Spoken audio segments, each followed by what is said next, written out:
The former cabinet secretary Fred Matiang'i has now roared after he discovered that 13 police stations have been banned since 2024 up to now. It is a situation that he has asked William Ruto not to take lightly and asked him if he goes on radicalizing the country, it will reach a point where he may not be able to manage it or govern it. It is a statement that has come at a time when goonism has been emerging in the Kenyan political sphere, and many politicians are adapting the vice of having goons around them when having these rallies, and also when they want to attack perhaps someone who doesn't subscribe to their ideas. Watch this video. Don't radicalize the country to a point where you can't manage it, because ukisukuma watu sana, watu wakifika kwa wall, hata wewe mwenyewe huwezi kujua yale watafanya. Since 2024 mpaka saa hii wananchi have banned 13 police stations in the country. Ghadhabu na hasira ya wananchi kwa sababu ya hii maneno. Na wakubwa wa serikali waelewe, hatuwezi kuendesha nchi namna hii. Eti wanasiasa fulani wao wako na ruhusa ya kupanga wakora na goons kupiga watu, na akiwapiga polisi hawachukui hatua eti kwa sababu wao ni wanasiasa na ni watu wa serikali. It will not work. Sheria tunafuata wote ni ya serikali na yetu sisi wale tuko kwa upinzani. Sisi tumeamua tutafuata sheria, lakini tutafuata sheria mpaka kiwango fulani. Ikifika mahali ikionekana kama nyinyi ndio kabeni mnataka kufanya, what option will you leave us with?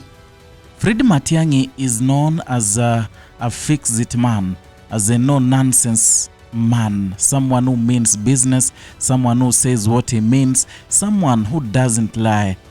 Yeah, that is who Fred Matiang'i is, and that is the reason why he is accorded some honor for all the dockets he served during Uhuru Kenyatta's administration. So today, whatever he said today makes a lot of sense, and is warning William Ruto because whatever is happening in the country right now, it will be so hard to govern. It will be so hard to erase such a vice in the coming years, in the coming generations. In fact, he's asking William Ruto not to radicalize the country, because if you radicalize the country to some extent, it reaches where Kenyans cannot take it anymore.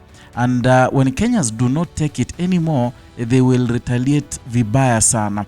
And you remember, we've been having news items. We've been having reports where Irate Kenyans, they storm into a police station, they burn down a police station. That tells you that there is a limit that you can push Kenyans that they cannot, put up with. When a Kenyan, or let me say Kenyans, when Kenyans, come together to go to burn a police station, that tells you that we are headed in the wrong direction. So many things are happening in Kenya right now, and we'll be seeing so many cases. The case that took into social media by storm and also the mainstream is the case of the Vihiga Senator Godfrey Ososi. That leader was having his meal, I don't know whether breakfast or lunch or dinner, at a restaurant in Kisumu, when 17 goons attacked him. They beat him so much. In fact, perhaps the intention was to end his life. They beat him mercilessly. Yeah, just because he is a part of the Linda Mwananchi team. Because those people, they were shouting at him, telling him, you are the one who is, kusumbua serikali, nini, mambo na one term. And that is why they hit him so much. So such things are happening in our country, in our watch, in the leaders' watch. And you realize that not much that the cabinet secretary internal security can do.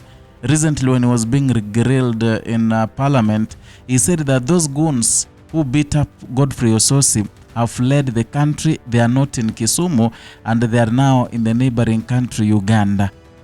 Yeah, sometimes it's so funny. They know even where those people have been or have ran to. Yeah, but unfortunately, in as much as all that is happening, I remember Godfrey Ososi saying when the hearing was done, after the 3 of the 17 goons were arrested, those others, the 17 others in fact were even in that court listening to a case of the three of them who were sacrificed to protect others. And I think the government knows, Murkomen knows, Raymond Omolo knows.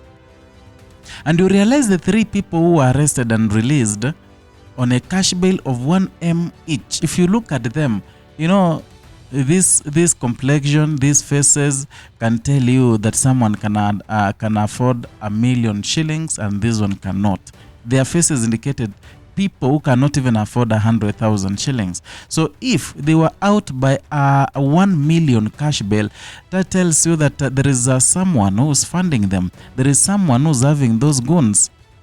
And according to Rigathi Gachagua, who has been, you know, complaining all along about goonism, he's saying that William Ruto has an agenda of using those goons in the 2027 elections, whereby those goons intimidate others, whereby goons intimidate competitors, whereby even during the voting season, those goons perhaps they can cause mayhem, bring tension so that people cannot vote in some areas that are strongholds of the competitors. It is a vice that you know, is gonna affect people big time. And when it comes, when it reaches the brim, when it reaches, or that it pushes Kenyans to the corner, they will react. And once they react, the Kenya will not be governable. A perfect example is the 2024 finance bill. That finance bill was outrageous. In fact, even those who never dreamt of demonstrating in the streets, it touched them. They felt like if they don't do that, it means they don't have a country, they don't have a life, because the finance bill was suffocating them. It was suffocating Kenyans. You see, the government pushed the Kenyans to the wall. Even the Gen Z, who never appeared, you know, to be knowing anything politics, they came out in large numbers. That is the time Kenyans knew, or the William Ruto knew, young Gen Zs, they are people who have a know-how, they are people who are learned, they are people who know what they are doing. They came out in large numbers to protest. Yeah. They in fact forced William Ruto